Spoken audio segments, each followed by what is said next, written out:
Hello everybody, welcome to the video. So in this video we are going to have a very brief discussion about the syllabus of anthropology for the HCS examination और आपको किस तरह से अपना जो है वो perspective बनाना है HCS एग्ज़ामिनेशन के लिए, उसके रिगार्डिंग एक जो है वो बहुत ब्रीफ सी डिस्कशन जो है वो की जाएगी. सो रिसेंटली HCS ने अपना जो है वो रिज़ल्ट डिक्लेयर किया है प्रीलिमिनरी एग्ज़ामिनेशन का एंड बहुत सारी कॉल्स आ रही हैं, बहुत सारे जो है वो मैसेजेस आए हैं रिगार्डिंग दिस सब्जेक्ट कि जो है वो प्रेपरेशन कैसे की जाए, एक बार जो है वो हल्का सा गाइडेंस मिल जाए रिगार्डिंग दी सिलेबस जो है वो किस तरह से डिवाइड किया जा सकता है etcetera etcetera. So in this video and in the coming videos itself इन चीज़ों के बारे में जो है वो चर्चा की जाएगी ताकि आपको एक गाइडलाइन जो है वो मिल सके if you want to do the self study also. ठीक है, तो आपको एक गाइडेंस जो है, गाइडिंग लाइट जो है वो मिल सके. एनीवेज, सो जो आपके पास एंथ्रोपोलॉजी का सिलेबस है it is as same as UPSC. जैसा यूपीएससी के अंदर सिलेबस है, जैसे यूपीएससी ने टॉपिक्स को अरेंज किया है, यूनिट वाइज चीज़ों को अरेंज किया है, बिल्कुल सेम है. ठीक है, so the syllabus itself it can be organize into two parts. दो पेपर्स के अंदर जो है वो इसको ऑर्गेनाइज किया गया है, paper first and paper second. दो पेपर्स के अंदर इस चीज़ को ऑर्गेनाइज किया गया है. पहले हम पेपर फर्स्ट की बात करते हैं. The paper first it can be divided into two parts. आप इसको दो पार्ट्स के अंदर जो है वो डिवाइड कर सकते हैं पेपर फर्स्ट को. ठीक है, जो पहला आपके पास अंश है, जो पहला आपके पास पार्ट है वो है बायोलॉजिकल एंथ्रोपोलॉजी. ठीक है, the second is the cultural और सोशो कल्चरल एंथ्रोपोलॉजी. ठीक है, सो पहले हम सोशो कल्चरल एंथ्रोपोलॉजी को देखते हैं और एक छोटा सा पेपर फर्स्ट के अंदर पार्ट होता है आर्कियोलॉजी का भी. आर्कियोलॉजी और वर्ड आर्कियोलॉजी. ठीक है, तो इसका पार्ट है. So biological anthropology it can be divided into three parts. इसको तीन पार्ट्स के अंदर डिवाइड किया जा सकता है. कंसेप्ट्स and methods, evolution और जो तीसरी चीज़ है द डाइवर्सिटी इन ह्यूमंस. ठीक है, और इसी के डेरिवेटिव फॉर्म के अंदर है आपके पास अप्लाइड एंथ्रोपोलॉजी, लास्ट वाला जो यूनिट है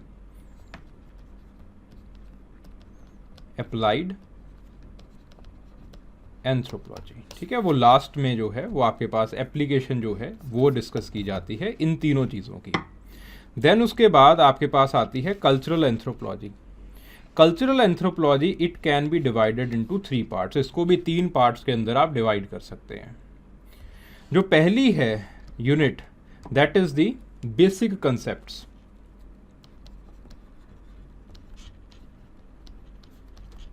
बेसिक कंसेप्ट्स, बेसिक कंसेप्ट्स इसके अंदर दो चैप्टर्स लिखे गए हैं आपके सिलेबस के अंदर.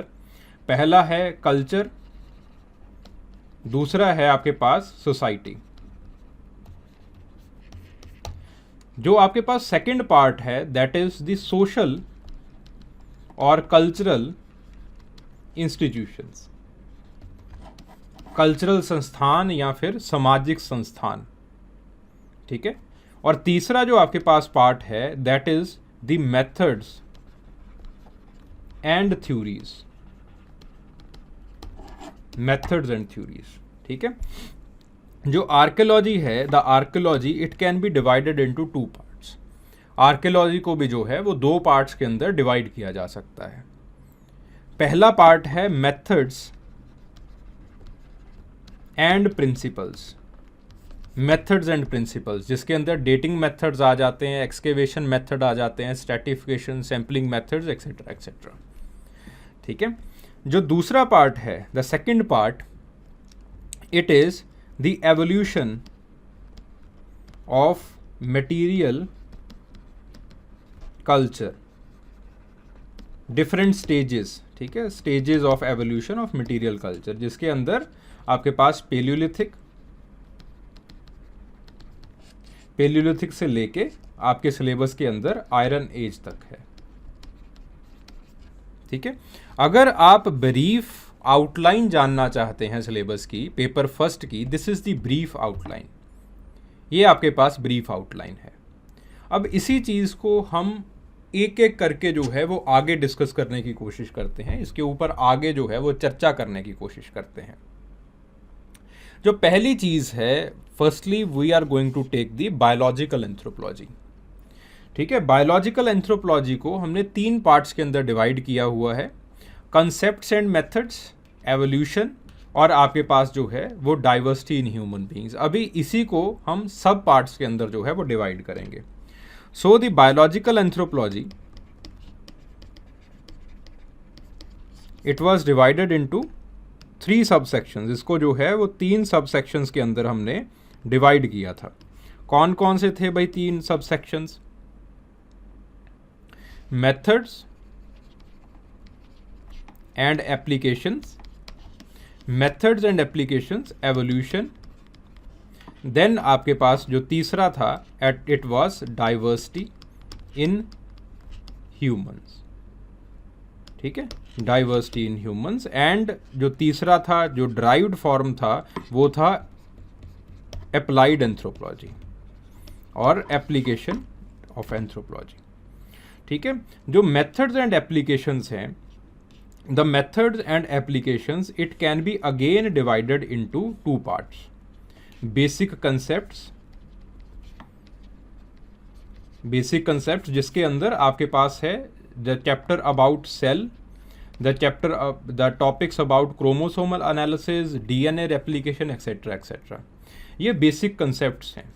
अगेन यहाँ से कभी भी सवाल नहीं पूछे जाएंगे। सवाल अगर पूछे जाएंगे तो जीन के ऊपर 1-2 सवाल जो है वो हल्के फुल्के आपको just for the introduction, just for the sake of your knowledge जो है वो पूछ लिया जाएगा, that too write a short note type question, ठीक है। फिर उसके बाद जो आपके पास जो है जो अगला जो आता है, sorry it can be divided into 3 parts. तो जो अगली चीज आती है इसके अंदर ही, दैट इज द मेथड्स, ठीक है, methods in the biological anthropology. These methods, इसके अंदर आपके पास अलग अलग मेथड्स आ जाते हैं, जैसे आपके पास foster studies, chromosomal analysis, twin and co twin analysis, etcetera, ठीक है। इस तरह से आपके पास जो है इसके अंदर मेथड्स हैं, अलग अलग मेथड्स हैं कि कैसे आप जो है वो चीज़ों को स्टडी कर सकते हो, ठीक है। The foster studies, twin and co twin methods, ये एक डायरेक्शन के अंदर जाते हैं, एक डिबेट को सुलझाने की कोशिश करते हैं जिसको हम कहते हैं नेचर एंड नर्चर डिबेट। जो आपके पास क्रोमोसोमल एनालिसिस हैं, बैंडिंग टेक्निक्स हैं, आपके पास बायोकेमिकल मेथड्स हैं, इम्यूनोलॉजिकल मेथड्स हैं, वो दूसरे जो है वो आपके पास दूसरी डायरेक्शन के अंदर जाते हैं, जिसके अंदर हम कहते हैं जेनेटिक्स को डिसाइफर करने की आप कोशिश कर रहे हैं, ठीक है। So those methods they try to decipher, they try to give insight about the developmental studies, they try to give us some of the insights regarding the genome of a particular population, etc. ठीक है, वो हैं आपके पास methods. Then the third part, that is the part of genetics, ठीक है। जो तीसरा part है वो genetics का पार्ट है। The part of genetics, it can be again divided into 2 parts. दोबारा से जो है वो 2 पार्ट्स के अंदर डिवाइड किया जा सकता है। सो जो आपके पास पहली है, that is the population genetics,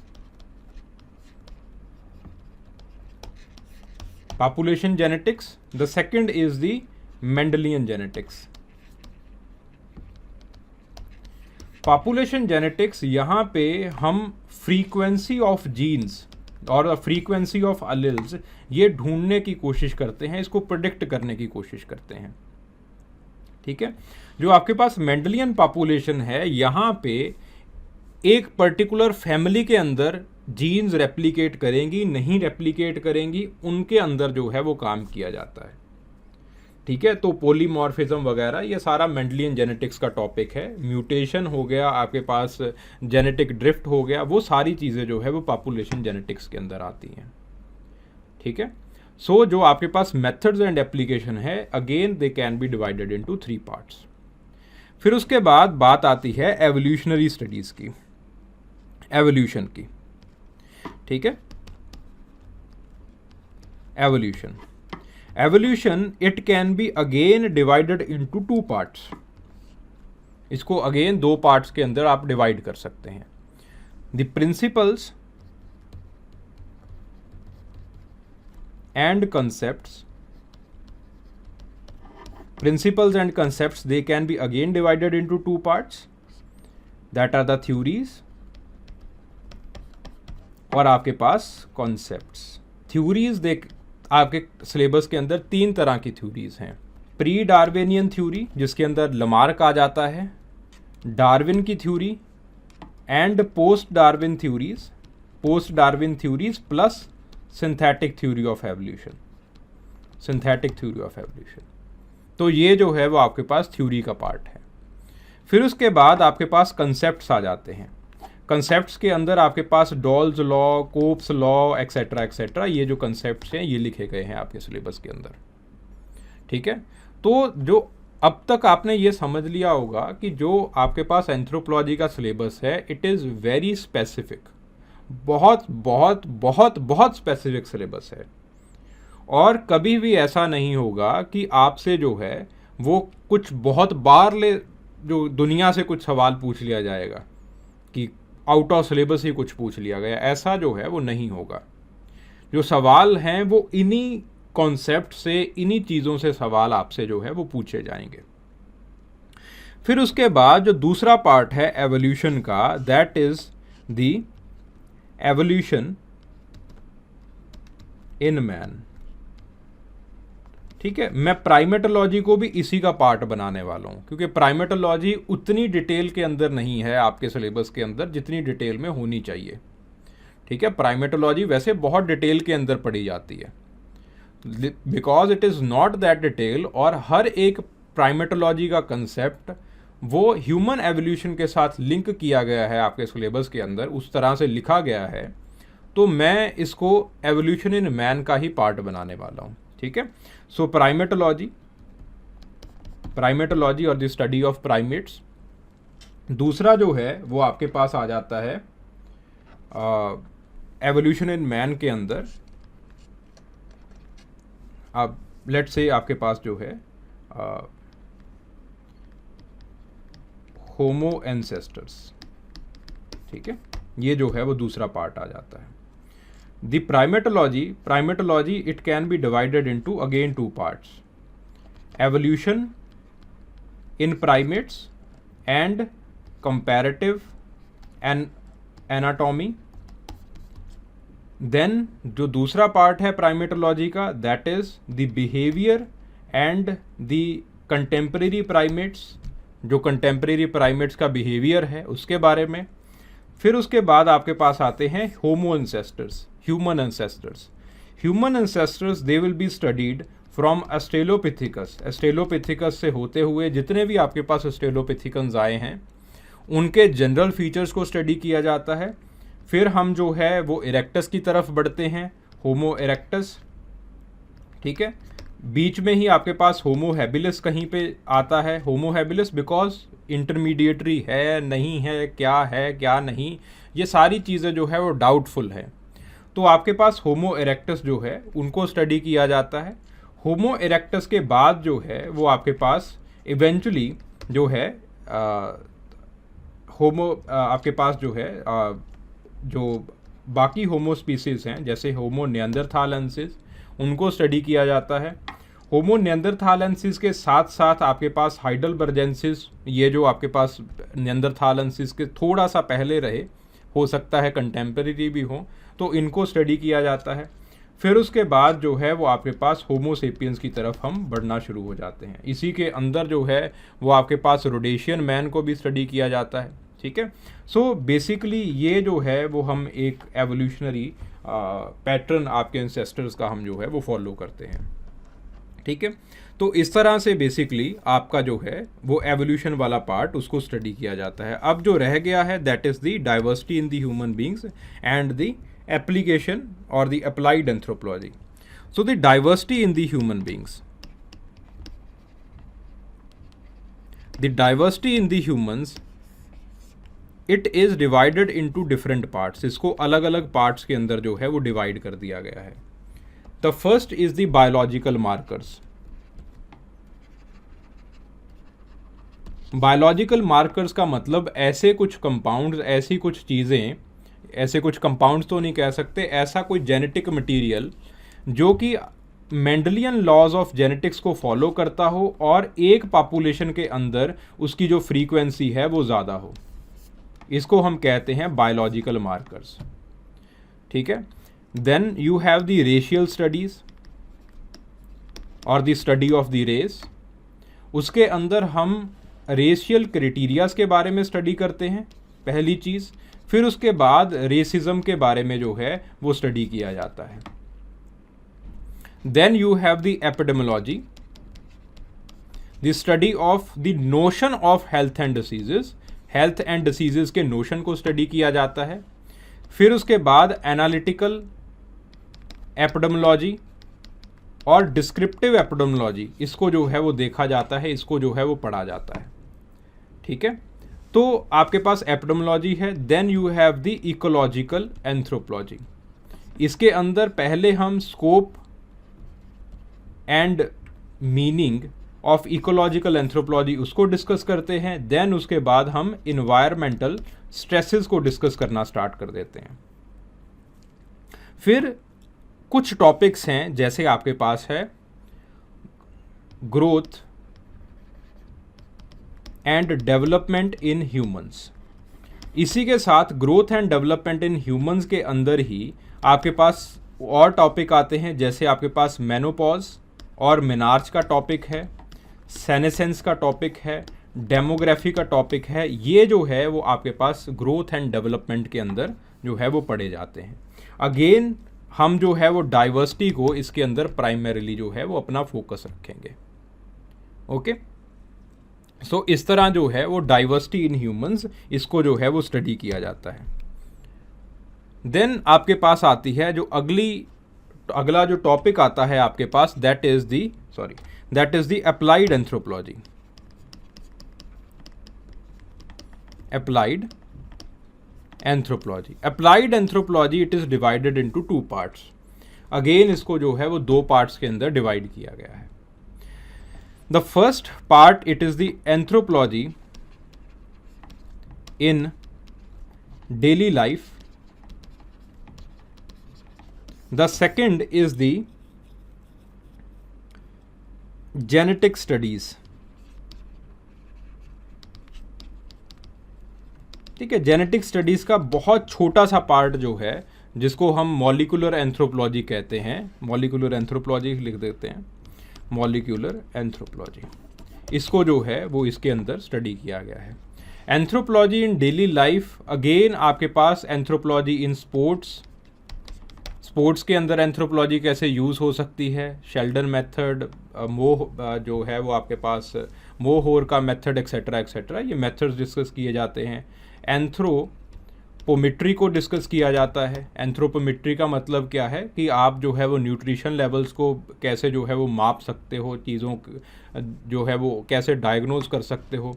इसी के अंदर स्क्रीनिंग वगैरह वाले जो टॉपिक्स हैं वो डिस्कस किए जाते हैं। और सबसे जो इम्पोर्टेंट टॉपिक है वो डिस्कस किया जाता है फोरेंसिक एंथ्रोपोलॉजी। फोरेंसिक एंथ्रोपोलॉजी के अंदर again it is divided into 2 parts. पहली चीज़ है मेथड्स और दूसरी चीज़ होती है आपके पास जो इम्पॉर्टेंट है, that is the case studies.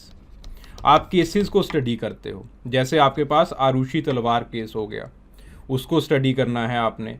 Delhi का तंदूर कांड हो गया, ठीक है, उसको जो है वो स्टडी करना है, ठीक है। मॉलिक्यूलर एंथ्रोपोलॉजी, इसके अंदर पेरेंटल डायग्नोसिस, वैसे तो इसके अंदर भी पढ़ा जाता है। पेरेंटल डायग्नोसिस आजकल जो पूछा जा रहा है वो मॉलिक्यूलर एंथ्रोपोलॉजी के हिसाब से पूछा जा रहा है।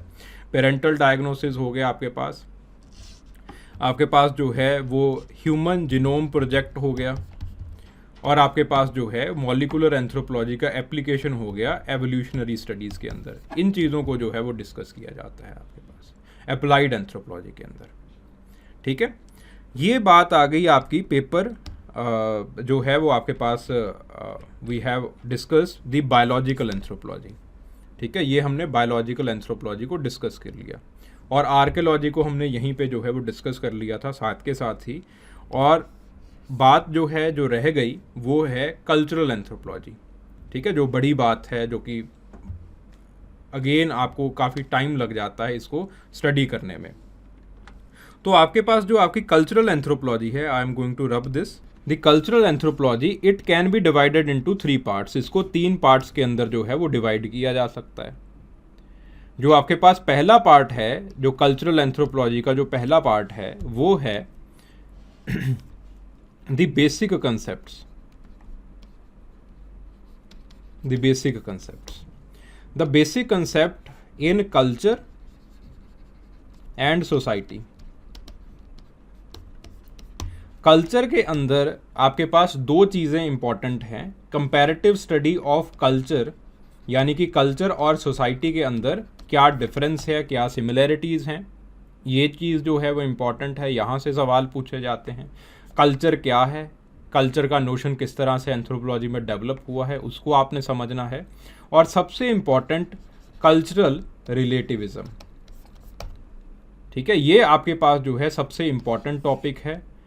और जो सबसे इम्पॉर्टेंट चीज़ होती है वो होती है इन क्वेश्चंस को स्ट्रक्चरिंग करने की। खैर उसके बारे में भी हम जब रोड मैप करेंगे तो रोड मैप के अंदर जो है वो डिस्कस किया जाएगा, उसको प्रॉपरली जो है वो समझाया जाएगा आपको। फिर बात आती है सोसाइटी की। सोसाइटी के अंदर पहला है सोशल यूनिट्स। सोशल यूनिट्स, यहाँ पे सवाल जो है वो पूछे जाते हैं कि सोशल इंस्टीट्यूशन क्या होता है, सोशल ग्रुप क्या होता है, एक्सेट्रा एक्सेट्रा। इस तरह से सवाल जो हैं वो आपसे पूछे जाएंगे। जो दूसरी चीज़ है, जो दूसरी इंपॉर्टेंट चीज़ है, वो आपके पास है सोशल स्ट्रेटिफिकेशन। सोशल स्ट्रेटिफिकेशन को जो है वो समझाया जाएगा, ठीक है। Social stratification, again social stratification के अंदर आपको पर्सपेक्टिव जो है वो डिस्कस करने हैं, अलग अलग पर्सपेक्टिव डिस्कस करने हैं। वेबर का पर्सपेक्टिव डिस्कस करना है, कार्ल मार्क्स का पर्सपेक्टिव डिस्कस करना है, एंथ्रोपोलॉजिकल पर्सपेक्टिव डिस्कस करना है, आपको जो है फंक्शनल पर्सपेक्टिव डिस्कस करना है। ऐसे पर्सपेक्टिव्स डिस्कस करने हैं आपको, ठीक है। So this is the basic concepts. The second, जो दूसरा पार्ट है, दैट इज कल्चरल एंथ्रोपोलॉजी का ही, दैट इज कि आपके पास यू हैव टू डिस्कस और you have to see about the cultural institutions. तो कल्चरल इंस्टीट्यूशंस को आपको डिस्कस करना है। Now the cultural institutions, they can be divided into different parts, starting from marriage. Marriage हो गई तो फैमिली भी होगी। फैमिली हो गई तो आपके पास रिश्तेदारियों के अंदर भी जाना पड़ेगा, किनशिप। फिर उसके बाद आपके पास आपको घर परिवार भी संभालना है, economic organisation, political organisation, religious organisation और religious anthropology, and the third part it is the linguistic anthropology. तो इस तरह से आपके जो कल्चरल इंस्टीट्यूशंस हैं वो आपके सिलेबस के अंदर लिखे हुए हैं। मैरिज का एक अलग से चैप्टर है, फैमिली का अलग से चैप्टर है, किनशिप का अलग से चैप्टर है, इकोनॉमिक ऑर्गेनाइजेशन का अलग से चैप्टर है, पॉलिटिकल रिलीजियस ऑर्गेनाइजेशन का, और आपके पास जो है लिंग्विस्टिक एंथ्रोपोलॉजी का अलग से चैप्टर है, ठीक है। इन चीज़ों को अगेन डिवाइड किया जा सकता है, फर्दर डिवाइड किया जा सकता है। तो उसके लिए मैं यहाँ पे इतना जो है वो इसका विस्तार नहीं करूँगा। इसके लिए अलग से एक सिलेबस डिकोडिफाइड या फिर अंडरस्टैंडिंग एंथ्रोपोलॉजी सिलेबस आपके पास जो है अलग से एक प्लेलिस्ट इसी जो है वो इसी के अंदर बनाई गई है, जिसका नाम है हाउ टू। ठीक है, हाउ टू के अंदर मैंने सिलेबस को एक एक करके आई थिंक 10-15 वीडियो के अंदर सिलेबस के हर एक टॉपिक को, हर एक कीवर्ड को जो है वो लिया है और समझाया है, ठीक है, आसान भाषा के अंदर। फिर उसके बाद आपके पास जो तीसरा पार्ट आता है that is the cultural theories, cultural theory and method. ठीक है, तो cultural theory and method it can be again divided into 2 parts. इसको अगेन 2 पार्ट्स के अंदर डिवाइड किया जा सकता है, cultural theories and field work methods या फिर सिंपल मेथड्स। ठीक है, मेथड्स को कल्चरल थ्योरीज के ऊपर आते हैं। मेथड्स को 3 पार्ट के अंदर डिवाइड किया गया है। मेथड को पर्टिकुलरली मेथड को 3 पार्ट के अंदर किस तरह से डिवाइड किया गया है? पहला पार्ट जो है वो मेथड का, it is the field work tradition. Field work tradition, इसका फील्ड वर्क का एवोल्यूशन कैसे हुआ, फील्ड वर्क होता क्या है और एथनोग्राफी कैसे होती है, एथनोग्राफी का एवोल्यूशन कैसे हुआ है, इस चीज़ को जो है वो समझाया गया है। ठीक है, जो दूसरी बात है, जो दूसरी चीज़ है that are the different techniques, वहाँ से सवाल पूछे जाते हैं। जैसे इंटरव्यू टेक्निक हो गई, आपके पास शेड्यूल मेथड हो गया या शेड्यूल टेक्निक्स हो गई, जैसे आपके पास ओरल हिस्ट्रीज हो गई। ठीक है, तो ये जो है ये these are some of the techniques जो कि फील्ड वर्क के अंदर जो है वो लगाई जाती हैं। देन जो थर्ड पार्ट है that is the part of the ethnography और एथनोलॉजी, वो तीसरा पार्ट है जिसको हम कह देते हैं the part about the methodologies, methodologies का पार्ट। ठीक है, तो मेथडोलॉजी का पार्ट जो है उसके अंदर से आपसे जो है वो 3 तरह से जो है वो सवाल पूछे जाते हैं। इसको 3 तरह से डिवाइड किया जाता है, 3 तरह से मेथडोलॉजीज को डिवाइड किया जा सकता है। One is positivism, other is non positivism and the third one is the anti positivism. ठीक है, तो इस तरह से आपका जो है वो मेथड्स वाला पार्ट जो है वो आपके पास ऑर्गेनाइज्ड है। ठीक है, चलिए इस चीज़ को रब करते हैं और कल्चरल थ्योरीज को हम देखने की कोशिश करते हैं। ठीक है, कल्चरल थ्योरीज, कल्चरल थ्योरीज, तो कल्चरल थ्योरीज आपके सिलेबस के अंदर स्टार्ट होती हैं क्लासिकल एवोल्यूशनिज्म से। The classical evolutionism it is divided into 2 parts, American evolutionism, American classical evolutionism and British classical evolutionism। American के अंदर आपके सिलेबस में LH मॉर्गन है और ब्रिटिश के अंदर आपके पास 2 लोग हैं। ठीक है, आपके पास E.B. टायलर और आपके पास जेम्स जॉर्ज फ्रेजर। ठीक है जी, क्लासिकल एवोल्यूशनिज्म आ गया। फिर उसके बाद आपके पास आ जाता है diffusionism. Diffusionism it is again divided into 3 major groups. आपके पास जो है वो फ्रांस बोआ का ग्रुप आ गया, अमेरिकन। फ्रांस बोआ को अलग से भी लिखा हुआ है सिलेबस के अंदर, उनको जो रीड करना है हमें हिस्टोरिकल पर्सपेक्टिव से रीड करना है। ठीक है, तो आपके पास दूसरा ब्रिटिश, तीसरा जो है वो जर्मन आ गया। इसी के बीच में एक और फ्रांस बोआ के बारे में बात लिखी गई है कि फ्रांस बोआ से जो सवाल पूछे जाएंगे, जो आपको फ्रांस बोआ को रीड करना है वो हिस्टोरिकल पर्टिकुलरिज्म के जो पर्सपेक्टिव है उससे जो है वो फ्रांस बोआ को रीड करना पड़ेगा। ये डिफ्यूजनिज्म की बात आ जाती है। डिफ्यूजनिज्म के बाद लिखा गया है functionalism. Functionalism, functionalism again can be divided into 2 parts. 2 parts के अंदर फिर से फंक्शनलिज्म को आप डिवाइड कर सकते हो। पहला है आपके पास साइकोलॉजिकल फंक्शनलिज्म और साइको कल्चरल फंक्शनलिज्म ऑफ मलिनोव्स्की। दूसरा है स्ट्रक्चरल फंक्शनलिज्म, किसका भाई? रेडक्लिफ ब्राउन का। फिर उसके बाद आपके पास एक और स्कूल ऑफ थॉट है, ये सारे जो है वो एम्पिरिकल्स हैं, एम्पिरिसिज्म को मानते हैं। फिर आपके पास एक रैशनल स्कूल ऑफ थॉट जो है वो एंथ्रोपोलॉजी के अंदर है, जिसको आप जो है वो लेवी स्ट्रॉस का स्कूल मानते हो, जिसको आप जो है वो स्ट्रक्चरलिज्म कहते हो। स्ट्रक्चरलिज्म, या फिर कई किताबों के अंदर सोशल स्ट्रक्चर नाम से आपको मिल जाएगा ये school of thought. It is again divided into 2 parts, ठीक है। या फिर आप ऐसे कह लीजिए कि पहले जो है वो लेवी स्ट्रॉस का स्कूल आता है, फिर लेवी स्ट्रॉस के स्कूल की ही एप्लीकेशन जो है वो आपके पास जो है वो लिखी गई है। This is how the structuralism it has been organized. तो स्ट्रक्चरलिज्म को इस तरह से जो है वो ऑर्गेनाइज किया है, ठीक है। चलिए इसको रब कर देते हैं, अगले स्कूल्स को जो है वो डिस्कस करते हैं। सो theories,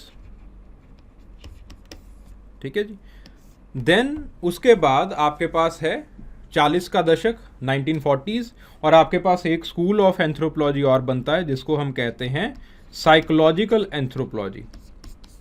psychological anthropology, psychological anthropology it can be divided into 3 parts from the perspective of the different authors. पहला है जो मानते हैं जो कल्चर है वो पर्सनैलिटी बनाती है, दूसरे मानते हैं कि पर्सनैलिटी जो है वो कल्चर बनाती है, तीसरे मानते हैं कि पर्सनैलिटी कल्चर बनाती है और कल्चर जो है वो पर्सनैलिटी भी बनाती है। It is a two way process, ठीक है। उस हिसाब से जो है वो आपके पास इन ऑथर्स को आपको स्टडी करना है। जैसे रूथ बेनेडिक्ट हो गए, जैसे आपके पास जो है वो राल्फ लिंटन हो गए, कोरा डुबोस, ठीक है। इन सब लोगों को जो कि आपके सिलेबस के अंदर दिए गए हैं, इन सब लोगों को इन 3 पर्सपेक्टिव्स के हिसाब से आपको जो है वो पूछा जाता है एग्जामिनेशन में। इन 3 पर्सपेक्टिव से आपको जो है वो डिस्कस करना पड़ेगा इनको, ठीक है। फिर उसके बाद जो आपके पास अगले स्कूल ऑफ थॉट्स आते हैं दैट इज, तो आपके पास जो है वो न्यू कॉलोनियलिज्म आना स्टार्ट हो जाता है, एक्सेट्रा एक्सेट्रा। वो फिलॉसफी के अंदर सारी चीज़ें आनी स्टार्ट हो जाती हैं। तो आप एंथ्रोपोलॉजी के अंदर एक रिवाइवलिज्म देखते हो, रिवाइवलिज्म देखते हो, and this is known as the neo evolutionism. Neo evolutionism, neo evolutionism it can be divided again into the 2 parts. 2 parts के अंदर जो है वो आप इसको, या फिर 3 पार्ट्स के अंदर जो है वो आप इसको जो है वो डिवाइड कर सकते हो। One is the multilinear perspective, एक आपके पास मल्टीलिनियल पर्सपेक्टिव है, एक आपके पास जनरलाइज्ड पर्सपेक्टिव है। So one is the multilinear perspective, other is more of the generalised perspective, जो कि आपके पास वही यूनिलिनियल थॉट को जो है वो रिवाइव करना चाहता है। यूनिलिनियल पर्सपेक्टिव ऑफ और यूनिवर्सल पर्सपेक्टिव, इसको आप यूनिवर्सल एवोल्यूशनिज्म भी कहते हो।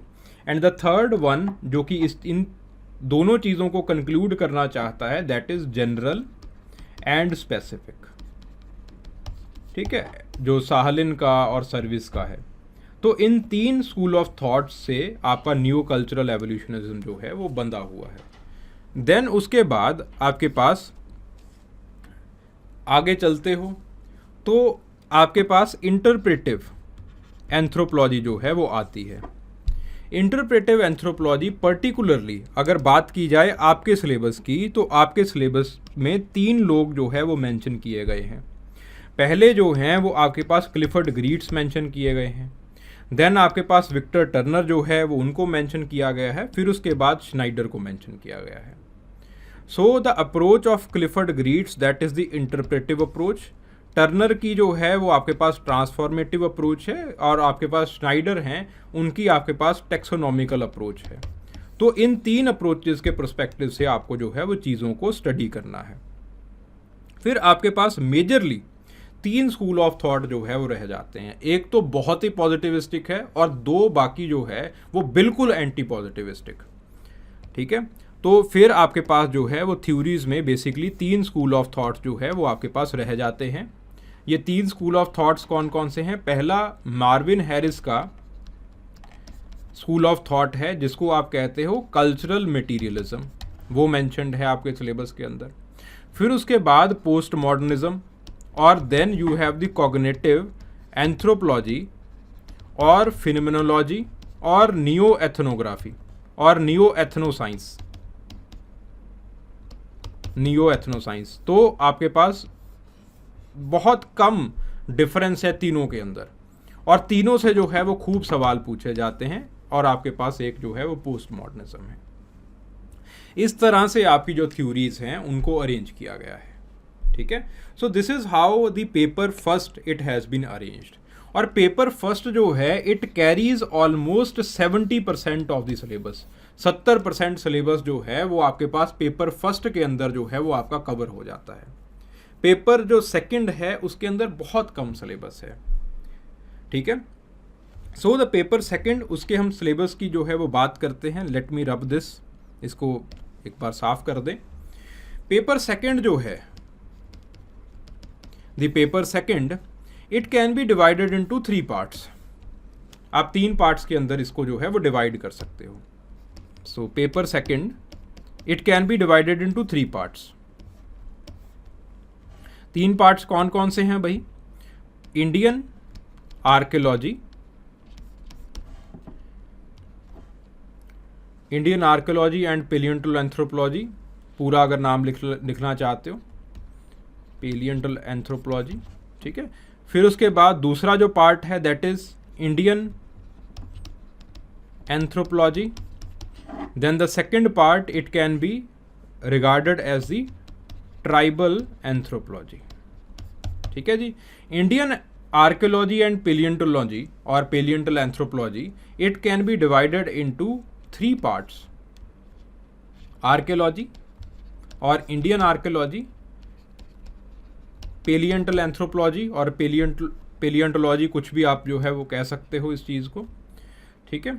और आपके पास जो है the third part it is the ethno archaeology, ठीक है जी।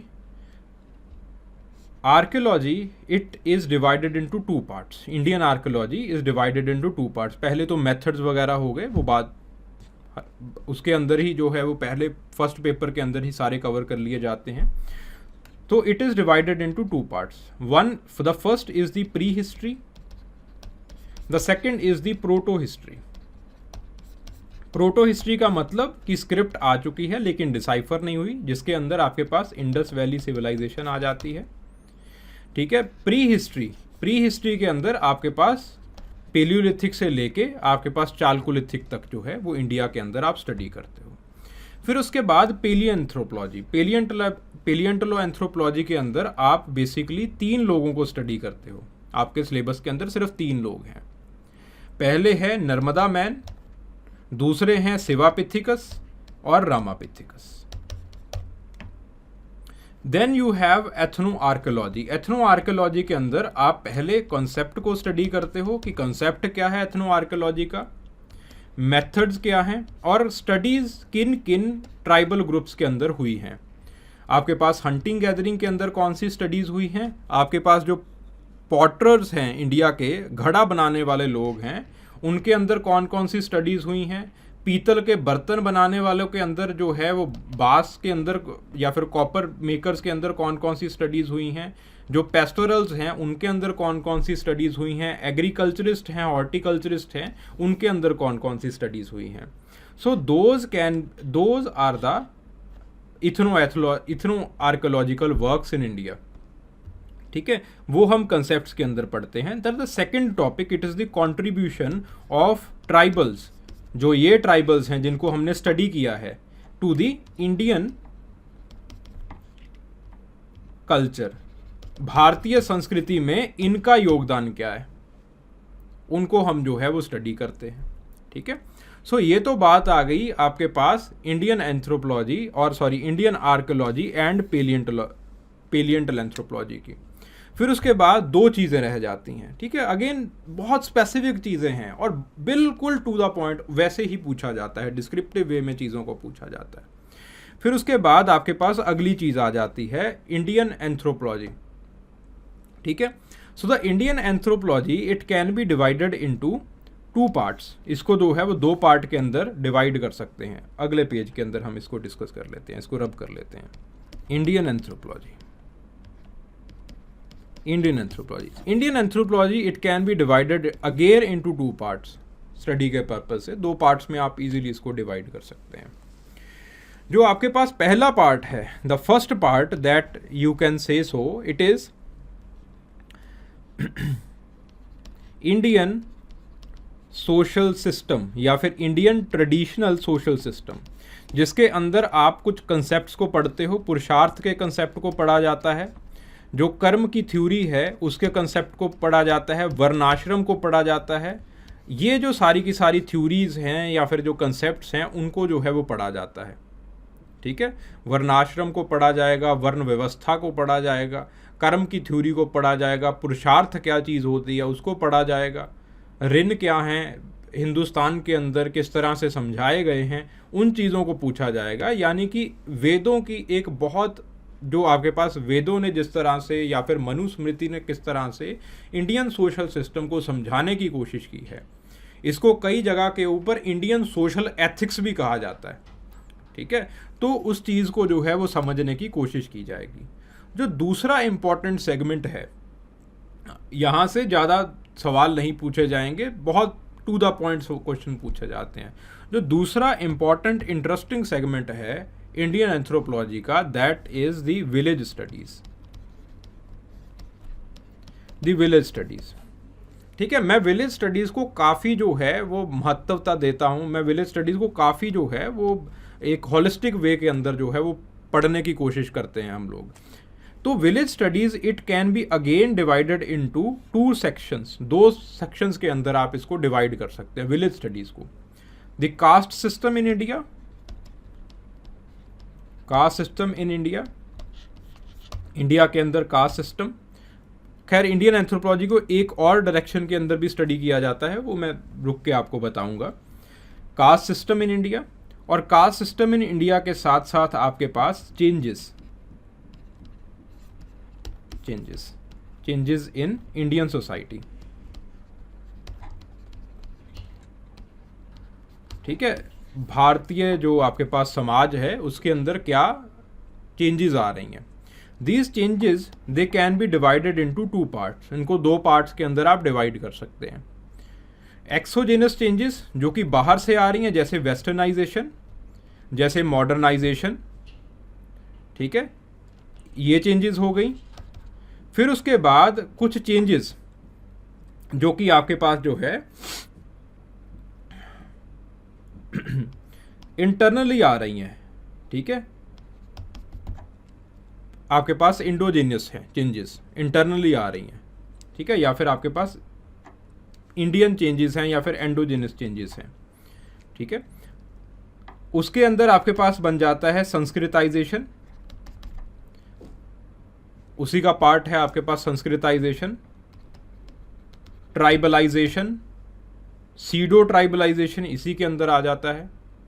ठीक है, डीसंस्कृताइजेशन।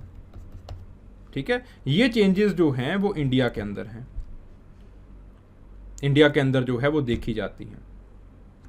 फिर उसके बाद जो तीसरा टॉपिक है that is development of Indian anthropology. Indian anthropology का डेवलपमेंट कैसे हुआ है। ठीक है, इस तरह से आपको रीड करना है। अब आपके पास एक तीसरा सेक्शन रह गया पेपर सेकंड का, उस सेक्शन को हम कहते हैं tribal studies. Tribal studies. The tribal studies they can be divided into three broader sections। तीन broader sections के अंदर आप उनको डिवाइड कर सकते हैं।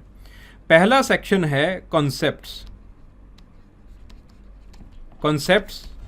in tribes। ठीक है, concepts के अंदर आपके पास पहला आता है ट्राइबलिज्म। मैं उस तरह से आपसे बात कर रहा हूं जिस तरह से सवाल पूछे जाएंगे। ठीक है, पहला कंसेप्ट आता है ट्राइबलिज्म, कि ट्राइब होती क्या है। ठीक है, और what is tribe, what is tribe. इसके अंदर आप देखते हैं कि ट्राइब होती क्या है, ट्राइब का मतलब क्या है, इंडियन सरकार ने, ब्रिटिश सरकार ने ट्राइब को किस तरह से देखा, एक्सेट्रा एक्सेट्रा।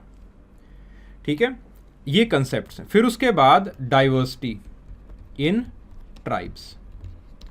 डाइवर्सिटी को अलग अलग एंगल से जो है वो रीड किया जाता है। Religious diversity, racial diversity, linguistic diversity, regional diversity, इस तरह से।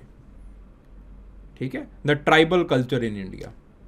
तो डाइवर्सिटी को जो है वो रीड किया जाता है। फिर आपके पास अगला जो कंसेप्ट आता है, कंसेप्ट्स के अंदर ही छोटे मोटे और कंसेप्ट भी हैं, जैसे एलपी विद्यार्थी हो गए। एलपी विद्यार्थी के दो कंसेप्ट्स हैं आपके सिलेबस के अंदर, NMS complex, nature man spirit complex, और जो दूसरा है आपके पास जो इम्पोर्टेंट एक जो कंसेप्ट है एलपी विद्यार्थी का, that is the sacred complex. खैर सेक्रेड कम्प्लेक्स इंडियन एंथ्रोपोलॉजी के अंदर आना चाहिए था, वहाँ पे हम मेंशन करना भूल गए, so I am mentioning it here. ठीक है, तो सेक्रेड कम्प्लेक्स जो है वो आपके पास जो है यहाँ पे आ जाता है। सेक्रेड कम्प्लेक्स से ही एक सवाल पूछा जाता है, इंटीग्रेशन ऑफ इंडियन सोसाइटी। ठीक है, इंटीग्रेशन कैसे हो रहा है इंडियन सोसाइटी का, तो अगेन कैसे होता है एक्सेट्रा एक्सेट्रा, वो बाद की बातें हैं। ठीक है, तो आपके पास जो है पहला पार्ट जो है वो है कंसेप्ट्स। ठीक है, कंसेप्ट्स इन ट्राइबल स्टडीज। जो दूसरा पार्ट है that is the study of the problems, the problems in tribals of India. Indian tribals के अंदर क्या क्या प्रॉब्लम्स आ रही हैं। सो डेवलपमेंट की वजह से क्या प्रॉब्लम आई है, तो डेवलपमेंटल एंथ्रोपोलॉजी बन गई उसके लिए। ठीक है, तो आपके पास एजुकेशन की कमी की वजह से प्रॉब्लम्स आ रही हैं, लैंड से एलिनेट कर रहे हैं उनको, लैंड एलिनेशन की उनके अंदर प्रॉब्लम आ रही है, इंडेप्टनेस की उनके अंदर प्रॉब्लम आ रही है, एक्सेट्रा एक्सेट्रा। जो भी आपके पास और लगे हाथ जो आपके पास एससीज हैं उनके अंदर क्या प्रॉब्लम्स आ रही हैं, और ओबीसीज की क्या प्रॉब्लम्स हैं। पर्टिकुलरली ओबीसीज के अंदर स्टडी किया जाता है डी नोटिफाइड ट्राइबल्स को।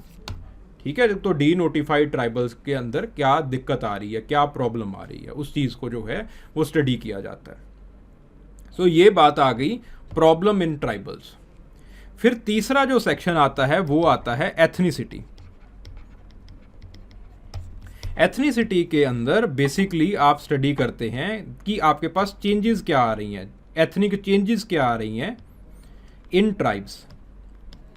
ट्राइब्स के अंदर चेंजेस क्या आ रही हैं, कौन कौन से फैक्टर्स की वजह से चेंजेस आ रही हैं, ग्लोबलाइजेशन की वजह से क्या चेंजेस आ रही हैं, अर्बनाइजेशन की वजह से क्या चेंजेस आ रही हैं, इंडस्ट्रियलाइजेशन की वजह से क्या चेंजेस आ रही हैं, दूसरा रिलीजन की वजह से क्या चेंजेस आ रही हैं। पर्टिकुलरली 3 रिलीजन जो है वो मैंशनड हैं आपकी सिलेबस के अंदर, और 2 रिलीजन्स को बहुत अच्छे से डिस्कस किया जाता है, हिंदुइज्म को और इस्लाम को, क्रिश्चियनिटी को, सॉरी इस्लाम। 3 रिलीजन्स को डिस्कस किया जाता है काफ़ी पर्टिकुलर वे के अंदर। 4 रिलीजन मेंशन है, बुद्धिज़्म भी मेंशनड है, हिंदुइज्म को, इस्लाम को और क्रिश्चियनिटी को। तीनों रिलीजन ने ट्राइबल्स के ऊपर क्या प्रभाव डाला है, हिंदुइज्म और क्रिश्चियनिटी को अच्छे से स्टडी किया जाता है। ठीक है, एथनिसिटी की क्या जो है वो दिक्कत है। और फिर उसके बाद आपके पास 2 और टॉपिक्स को स्टडी किया जाता है जो काफ़ी हद तक ट्राइबल्स के साथ भी मिलते हैं और मेनलैंड इंडियन सोसाइटी के साथ भी जो है वो मिलते हैं। That is the problem of regionalism plus the problem of communalism, उसको जो है वो डिस्कस किया जाता है। ठीक है, देन उसके बाद एक और अलग से थोड़ा सा हट के टॉपिक है डेवलपमेंटल एंथ्रोपोलॉजी। डेवलपमेंटल एंथ्रोपोलॉजी के अंदर पर्टिकुलरली जो अप्रोचेज हैं ट्राइबल डेवलपमेंट के लिए क्या फॉलो हुई हैं, और ट्राइबल्स को क्या इंडिजीनियस कहा जाना चाहिए या नहीं कहा जाना चाहिए, हंटिंग गैदरिंग ट्राइब्स कैसे जो है वो आपके पास डिसअपीयर हो रही हैं, ट्राइबल जो आर्ट है वो उसको कैसे प्रिजर्व करना चाहिए, इन सारी प्रॉब्लम्स को जो है वो हम पर्सपेक्टिव्स के साथ डिस्कस करते हैं। ठीक है, सो ये जो हैं these make up the tribal studies. So ये एक आपके पास ब्रॉड आउटलाइन है सिलेबस की। This is how you have to manage, you have to juggle out the things. ठीक है, आई एम वेरी श्योर कि आप में से बहुत सारे लोगों ने इसका बहुत बड़ा पार्ट जो है, बहुत बड़ा चंक जो है वो कर लिया होगा, और आप लोग यूज़ भी कर सकते हैं just to give a push to already going preparation. जो आपकी ऑलरेडी प्रेपरेशन चल रही है उसको एक पुश देने के लिए भी आप इसको बेसिकली जो है वो यूज़ कर सकते हैं। ठीक है।